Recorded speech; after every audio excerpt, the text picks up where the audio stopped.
This is a modified Stryfe with an integrated Rayven shell dubbed a Strayven.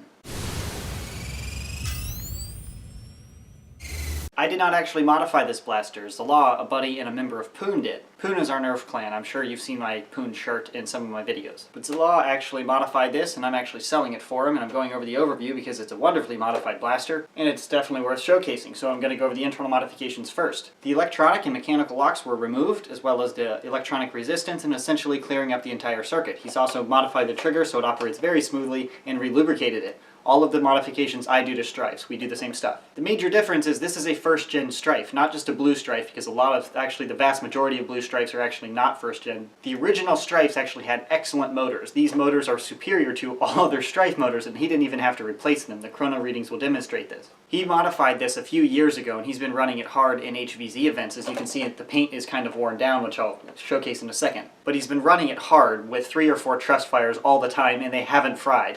And he's shooting insanely hard with these things because the motors are just excellent. Why Hasbro decided to downgrade their motors just a month or 2 into production, no idea. About a month or 2 after the Stryfe came out, they actually changed out motors. You couldn't see from the outside, but you can hear the slight difference. I guess if you modify a lot, you pick up on it. Otherwise, you wouldn't notice too much in unmodified form. But the performance out of these modifications is phenomenal, running on 3 or 4 trust fires. If you're running 3, obviously a dummy battery because the battery harness is not modified. In addition to the internal modifications that make the blaster perform better, he also integrated a Rayven shell here. That's why it's called a Strayven, mostly for cosmetics and ergonomics reasons. This was adhered with hot glue initially and then epoxy putty. As you can see, the epoxy is not as clean as some of the other work I've showcased on my channel here, but it's definitely functional. It's a very stable integration. The alignment is wonderful, as you can see there, but it is just slightly messier. He modified this for his own use, and he actually used this for a few years at OSU's HVZ up there, so his intention was to get a blaster to absolutely wreck everybody.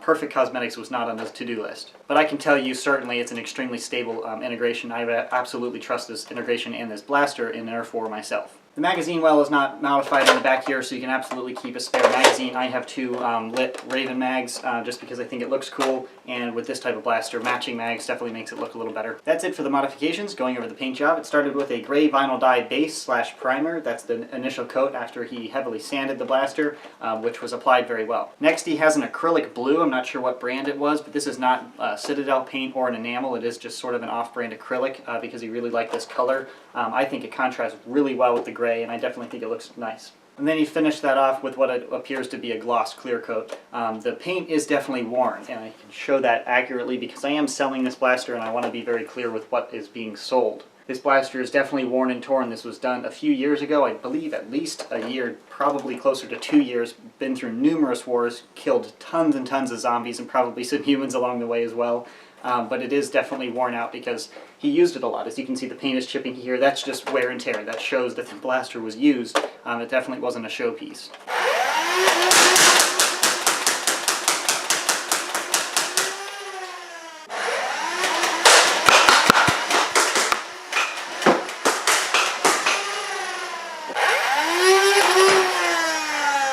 .105, 115, 109, 113, 106, 107 feet per second. As you can see, it's shooting insanely hard, and like I said, that's because it's using first-gen Stryfe motors. The modifications are the same as what I've always done with Stryfes, what Zalaw always does on his other Stryfes.